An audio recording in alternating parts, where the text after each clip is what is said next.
A day in my life as a high school student. Dito nga po guys ay papasok na po kami ni Yael.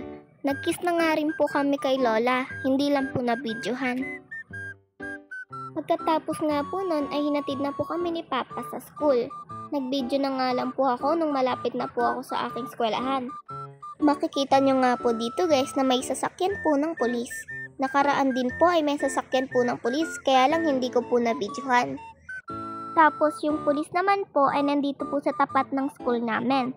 Nandito nga po sila para hindi po mag-traffic. Nandito na nga po ako sa room guys. Tas ito naman po ang ginagawa ng mga kaklase ko. Time skip po tayo guys nung recess na po.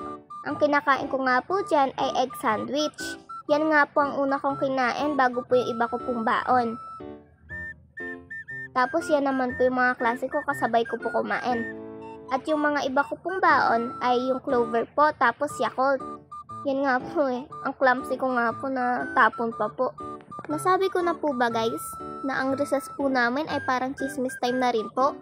Kasi dun lang po yung time na pwede po kami magchismisan. Except po din yung mga mga time na wala po yung teacher, ganon. Kasi pag may teacher po, syempre kailangan po natin makinig. So, here's Nika. O, syempre, ako to? Ade Malay, as a high school student na tamad pero gustong magka-honor. Dito naman po guys ay nagbi-video call po kami ng kaklase ko. Pinag-uusapan nga po namin kung magkano po yung mailers po namin tas kung ano po yung ipapakita ni ma'am sa auction. Ito po yung ibig sabihin ng mailers guys, pakibasa na lang po.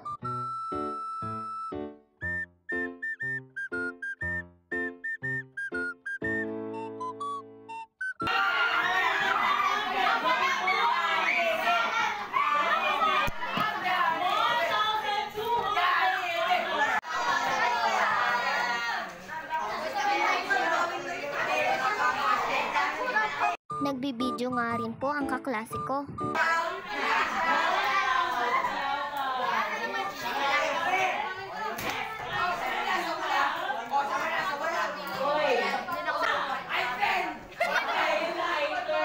Dito naman po ay highlighter naman po ang ina-auction ni ma'am.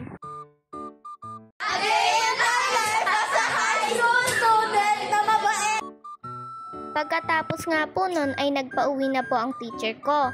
At pumunta na po ako sa waiting area para hintayin po si Papa. Dito naman po sa part na ito ay nasundo na po ako. At yun nga lang po guys. See you on my next vlog. Vlogada!